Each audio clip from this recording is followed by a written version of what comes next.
Hi guys, எப்படி இருக்கீங்க? ரொம்ப நேரமாக கொக்கோ செவத்தை பார்த்து குலைச்சிட்டே இருந்துச்சு. லைட் அடிச்சு பார்த்தா அட்டைப்பூச்சி. இந்த அட்டைப்பூச்சியை பார்க்கும்போது எனக்கு ஒரு ஞாபகம் வந்துச்சு. என்னன்னா, யூடியூப்ல ஒருத்தர் வந்து இந்த அட்டைப்பூச்சியை பிடிச்சி அது மேலே கல்லுப்பு போட்டால் அந்த அட்டைப்பூச்சி அப்படியே கரைஞ்சு போயிடும்னு சொன்னார்.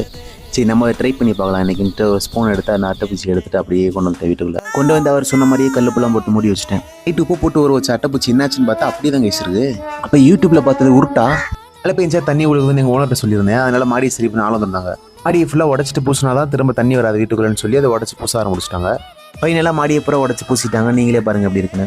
மாடியில் எல்லா வேலையும் முடிச்சுட்டு வீட்டுக்குள்ளே போய் பார்த்தேன். மோமோ சோகமாக இருந்துச்சு. என்ன ரீசனே தெரில. அது உடம்புலாம் வர லைட்டாக நடுங்குச்சு. ஒரு வேளை வயிறு தான் சரியில்லைன்னு நினச்சேன். ஐஸ்கிரீம் வாங்கி கொடுத்தாரு. அதை சாப்பிட்டுட்டு என் மடியிலேயே தூங்கிடுச்சு. உடம்பு ரொம்ப சரியில்லைன்னா நான் ஹாஸ்பிட்டலுக்கு கொண்டு போயிட்டு நாளைக்கு என்னன்னு சொல்கிறேன். பாய்.